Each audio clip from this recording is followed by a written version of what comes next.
Hola, mi amigo querido. Mira, el Apocalipsis habla de plagas que caerán en un futuro muy cercano.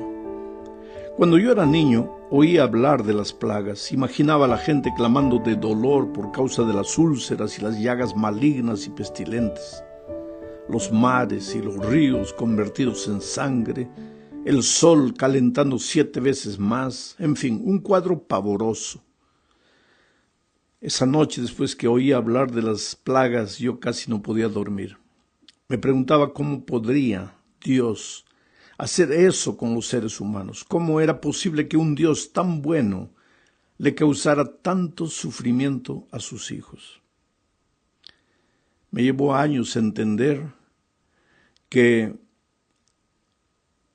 lo que va a suceder durante las plagas es nada más que el resultado de la terquedad humana, de la rebeldía humana que rechazó llamados y más llamados de parte de Dios y nunca se rindió, nunca se entregó, nunca quiso aceptar. El libro de Apocalipsis, cuando era niño, pues me daba miedo. Lo veía lleno de monstruos y de cosas horribles, pero el tiempo fue pasando, yo crecí, fui a la Facultad de Teología y allí comencé a entender muchas de las cosas que tienen que ver con el mensaje más maravilloso de la Biblia, que es el mensaje del Evangelio que está descrito en el libro de Apocalipsis. Bueno, esta semana estudiaremos las 7 últimas plagas. Se las llama últimas porque ocurren en el momento final de la historia de la tierra. Estas plagas son distintas de las plagas de las 7 trompetas que cubren todo el periodo de la era cristiana. Las plagas descritas en las 7 trompetas se ejecutan mientras todavía hay tiempo de gracia, mientras todavía se predica el Evangelio, hay intercesión. Durante la caída de las plagas de la trompeta se combinan la misericordia, el llamado a los pecadores. El propósito de estas plagas de las trompetas es conducir a los enemigos del pueblo de Dios al arrepentimiento. Por otro lado, las 7 últimas plagas ya se derraman justo antes de la segunda venida. Estas plagas caen sobre aquellos que, como el faraón, a lo largo de la historia endurecieron su corazón contra el amor redentor de Dios y no se arrepintieron. Pues la ira divina es el justo juicio de Dios sobre las decisiones equivocadas que la gente tomó, y los perdidos finalmente cosecharán las consecuencias de sus propias decisiones. Juan describe a estas plagas de la siguiente manera. Voy a leer Apocalipsis capítulo 16, versículo 1. Entonces oí desde el templo una gran voz que decía a los 7 ángeles: Id y derramad sobre la tierra las trompetas de las copas de la ira de Dios. Ahora, mi amigo querido, no voy a tentar explicar en detalle lo que cada plaga significa.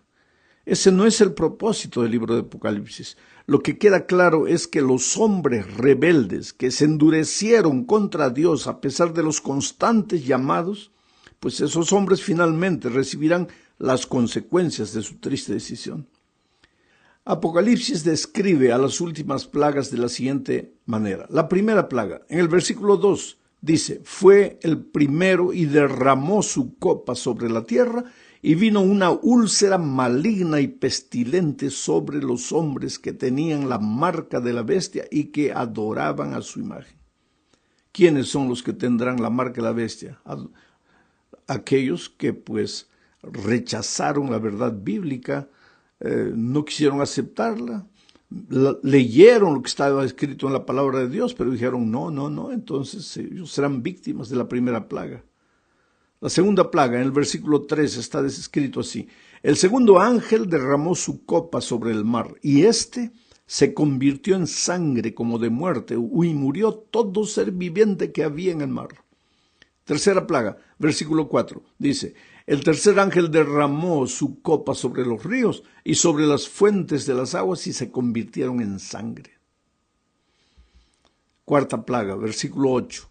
El cuarto ángel derramó su copa sobre el sol, al cual se le permitió quemar a los hombres con fuego. Los hombres fueron quemados con el gran calor y blasfemaron el nombre de Dios, que tiene poder sobre estas plagas, y no se arrepintieron para darle gloria. Observa que en este caso, Dios se manifiesta como superior a su creación. Sin embargo, los seres humanos no lo adoran ni le dan gloria. Quinta plaga.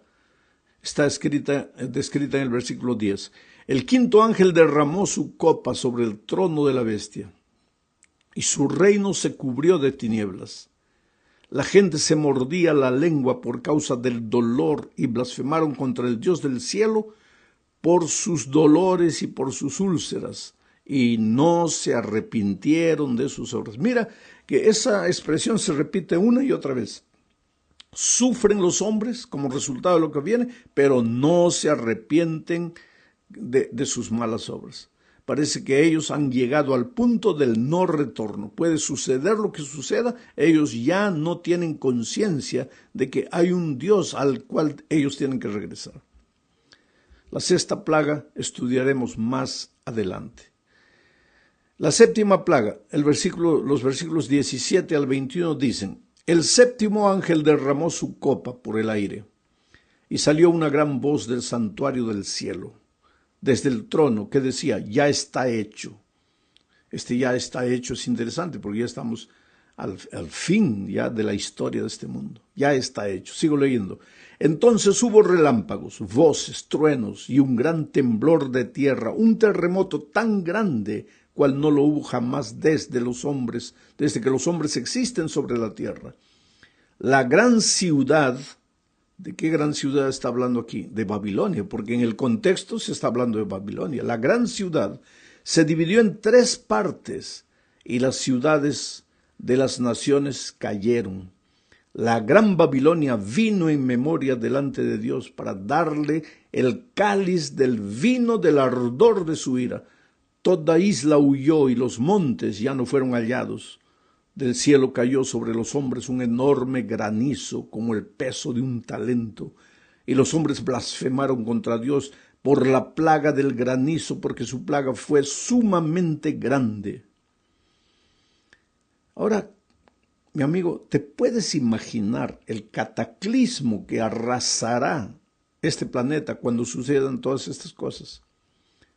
Por cierto, si partimos de la base de que el Apocalipsis es un libro de símbolos, muchos de estos acontecimientos de las plagas podrían ser simbólicos, pero es bueno recordar que cuando San Juan emplea la expresión semejante a o la palabra como, se está refiriendo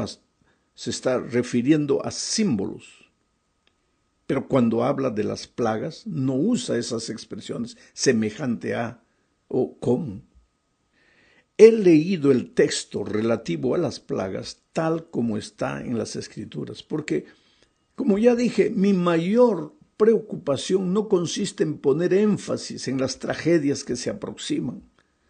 Yo sé que hay muchos estudiantes del Apocalipsis que se deleitan y quieren saber qué es lo que significa la úlcera y qué es lo que significa el granizo y cuántos pesa un talento y qué significa el número de gramos del talento. Yo no sé, yo no soy un estudiante de Apocalipsis de esa manera.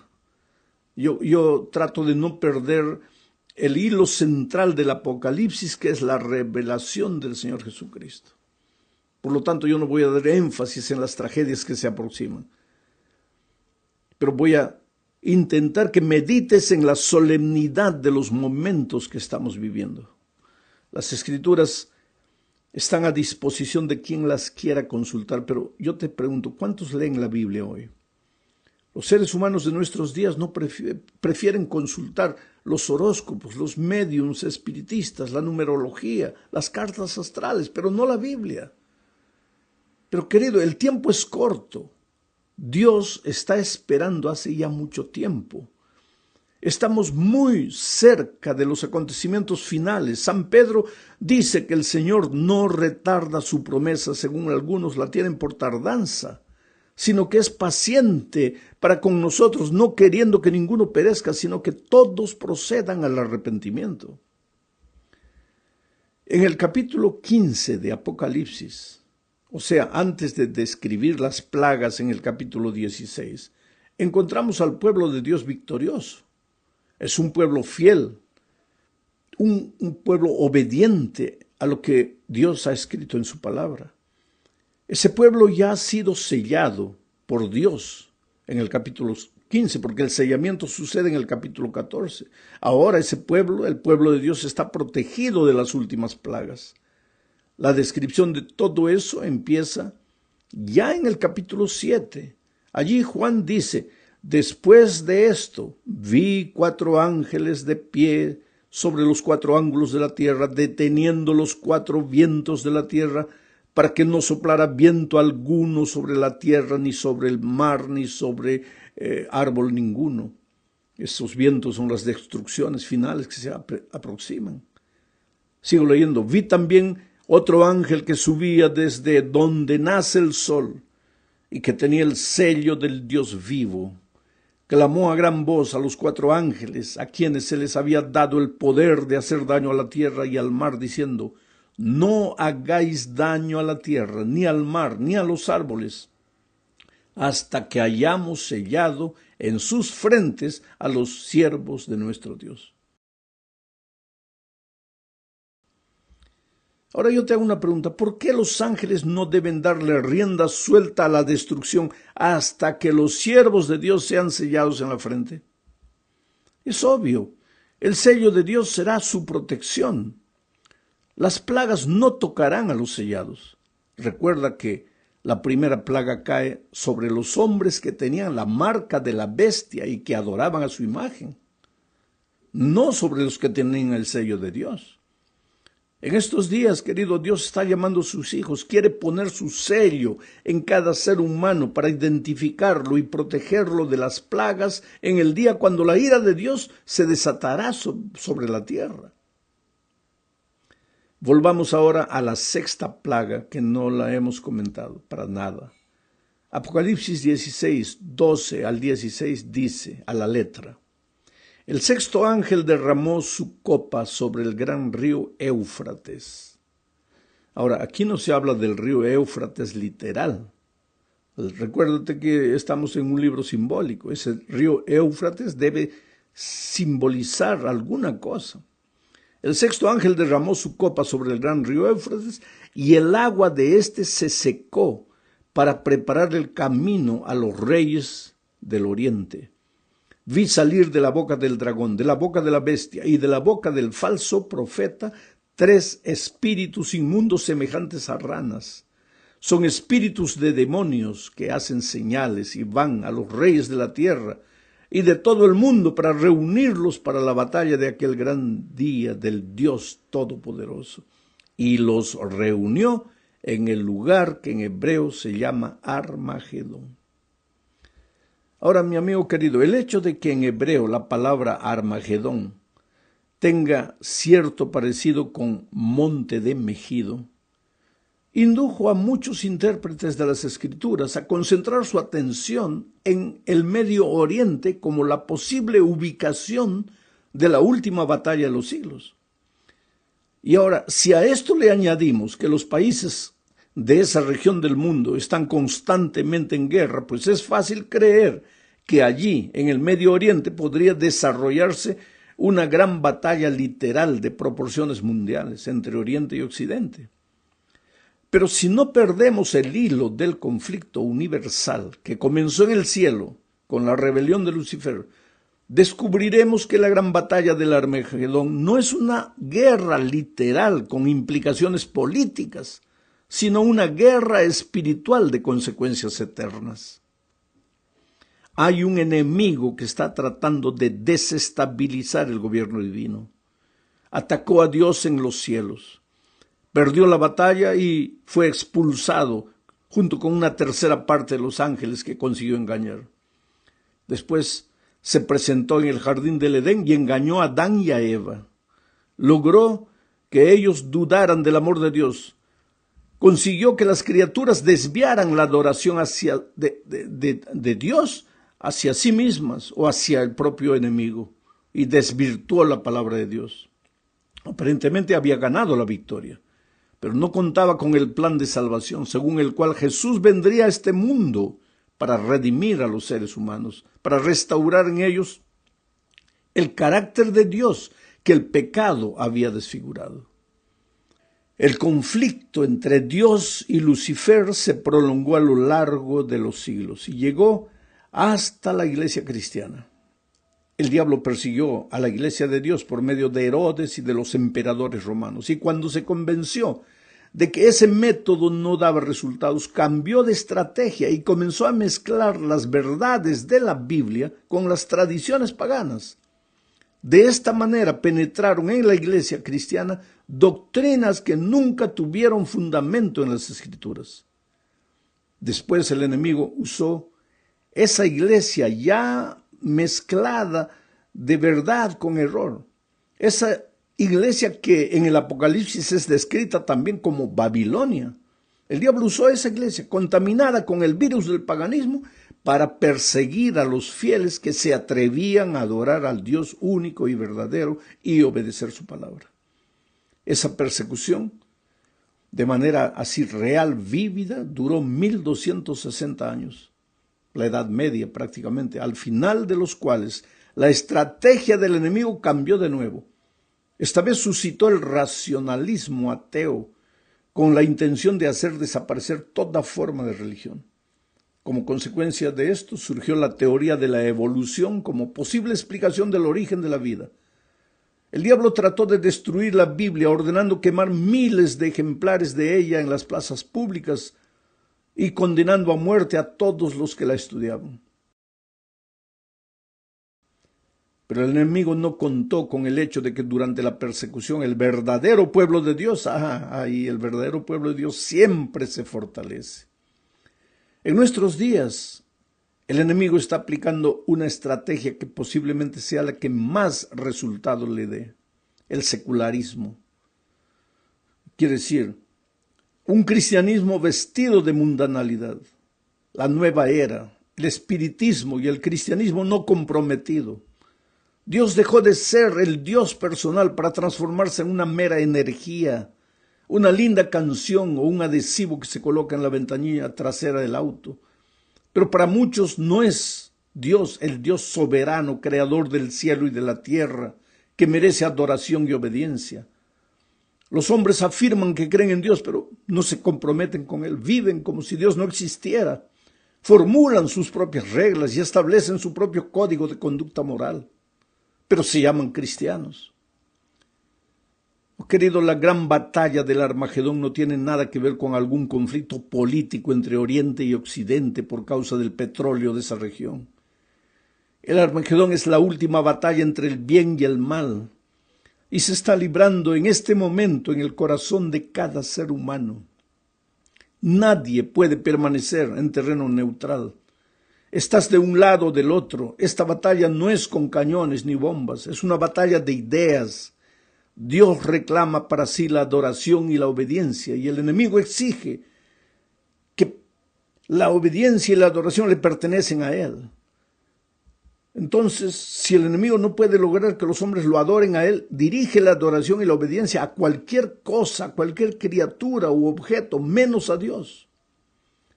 Apocalipsis 16 habla de los reyes de la tierra con sus ejércitos congregados para librar la gran batalla. Apocalipsis 16:14 dice: el sexto ángel derramó su copa sobre el gran río Éufrates y sus aguas se secaron para que fuese preparado el camino de los reyes del oriente. En profecía las aguas simbolizan a las personas, a las multitudes. O sea, que al derramar el ángel la sexta plaga, la multitud va a retirar su apoyo al poder religioso falso. Las aguas se secarán. Pero también vemos que aparecen 3 espíritus inmundos semejantes a ranas para congregar a los reyes del mundo entero para la gran batalla.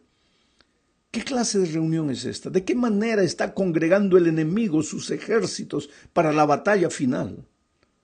Primero debemos recordar que el Cordero también está reuniendo a sus redimidos para la gran batalla. Ya vimos eso en el comentario de la semana pasada. Pero esta semana vemos que el enemigo de Dios también está congregando a sus súbditos en el Armagedón. Y lo hace mediante un falso triple mensaje con 3 espíritus inmundos. ¿Quiénes son esos 3 espíritus inmundos? Son mensajes, son enseñanzas, son filosofías de vida que se oponen a las principales enseñanzas de los 3 mensajes angélicos verdaderos. Primer mensaje: adora cualquier cosa menos a Dios, aunque creas que estás adorando a Dios.